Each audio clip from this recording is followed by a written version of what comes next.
गोविंद राष्ट्रीय पार्क 558 वर्ग किलोमीटर क्षेत्र में फैला है और इसकी ऊंचाई समुद्र तल से 4,500 फीट से 20,700 फीट के बीच है।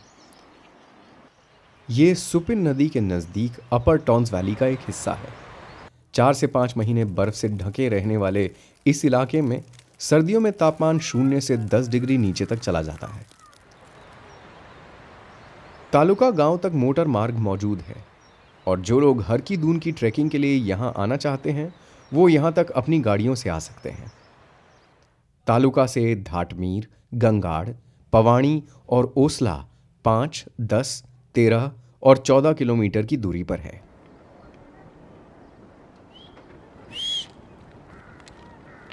गंगाड़ गांव के लोगों को गंगाड़ी कहा जाता है। बहुत पहले ये लोग टिहरी गढ़वाल क्षेत्र में गंगा नदी के किनारे बसे हुए थे, लेकिन जब भौगोलिक और राजनीतिक स्थितियां बदली तो ये यहां आ बसे। मवेशी पालन, जैविक खेती और वन उत्पादों पर गांव के निवासियों का जीवन आधारित है। मोटर मार्ग ना होने के कारण ये अपना गुजारा मूल रूप से प्रकृति से मिलने वाली चीजों से ही करते हैं। अपनी आर्थिक स्थिति को बेहतर बनाने के लिए ट्रैकिंग गाइड, पर्वतारोहण गाइड, हस्तशिल्प और बुनाई जैसे काम भी करने लगे हैं। लेकिन खेती इनका मुख्य काम है। वन्य जीवों की ही तरह ये भी सर्दियों के आने से पहले ही उसकी तैयारी में जुट जाते हैं।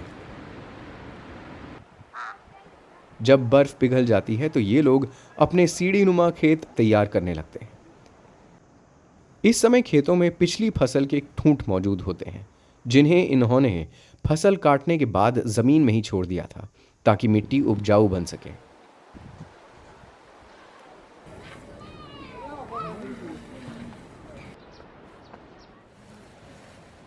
मवेशियों का गोबर खाद के काम आता है। ये खेतों में मुख्य रूप से गेहूं, चौलाई, मांडवा, फाफड़ा, सरसों, राजमा, कद्दू, मटर और आलू जैसी फसलें उगाते हैं। खेतों में सब लोग मिलजुल कर काम करते हैं। पुरुष भेड़ बकरियों को घास चराने मैदानों और जंगलों में चले जाते हैं। खेतों में हल बैल की मदद से चलाया जाता है और निराई गुड़ाई हाथ से होती है। फसल कटाई सर्दियों से पहले ही हो जाती है और अनाज निकालकर उसे लकड़ी के कोठारों में भर दिया जाता है, जहां ये काफी समय तक सुरक्षित रहता है। हमारा जो यहाँ का जो व्यवसाय है, 6 महीने बरसात के लिए हम कोटा करते हैं, 6 महीने सर्दी के लिए हम कोटा करते हैं। तो सब इसी में होता है। जो भी सामान है हमारा, छोटे मोटे आइटम ही ले जाते हैं हम ना, जैसे एक दिन के लिए ले जाते हैं घर में। अभी बनाना है तो अभी टोकरी टाइप होती है इस प्रकार की, उसमें ले जाते घर में। उसी को एक बार बनाते फिर सुबह फिर ले जाएंगे।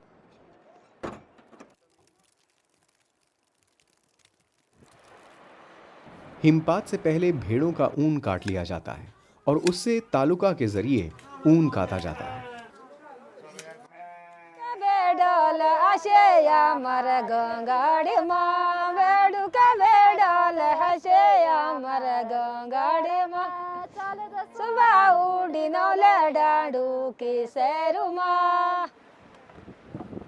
फिर उस ऊन से ये लोग कई कपड़े और चीजें बनाते हैं, जैसे फाजी, चुलती और सादरी कहलाने वाली हाफ जैकेट, गोल पहाड़ी टोपी, रंग बिरंगी बेल्ट और कई दूसरी चीजें। इन्हें ये अपने लिए और बेचने के लिए भी बनाते हैं। त्योहार में ये कपड़े खूब काम आते हैं। यहाँ के लोग लकड़ी पर काफी निर्भर करते हैं। घर हो, मामूली फर्नीचर या फिर बर्तन, लकड़ी का प्रयोग भरपूर होता है। और ईंधन के तौर पर भी लकड़ी खूब काम आती है। कोई घरेलू उत्सव हो या सामुदायिक त्योहार, ये सब मिलजुल कर खाना बनाते हैं, नाचते हैं, गाते हैं। इनके कई लोकगीत धार्मिक भी होते हैं। इनके इष्ट देवता सोमेश्वर महाराज के लिए, जो शिवजी का ही एक रूप हैं और भेड़ बकरियों के साथ इधर उधर घूमते रहते थे। ढोल बजाने वाले ढाकिया कहलाते हैं और किसी पूजा या गांव की बैठक के दौरान भी ढोल बजाते हैं।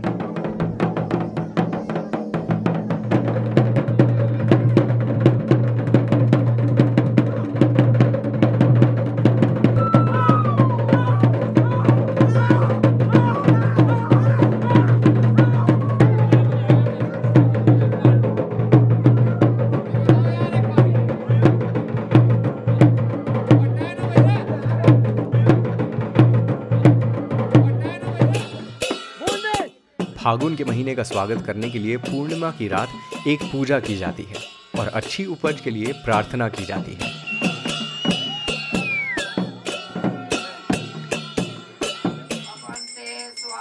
अप्रैल के महीने में नाग पूजा होती है, यानी शीत ऋतु को छोड़ पूरा साल कुछ ना कुछ चलता ही रहता है।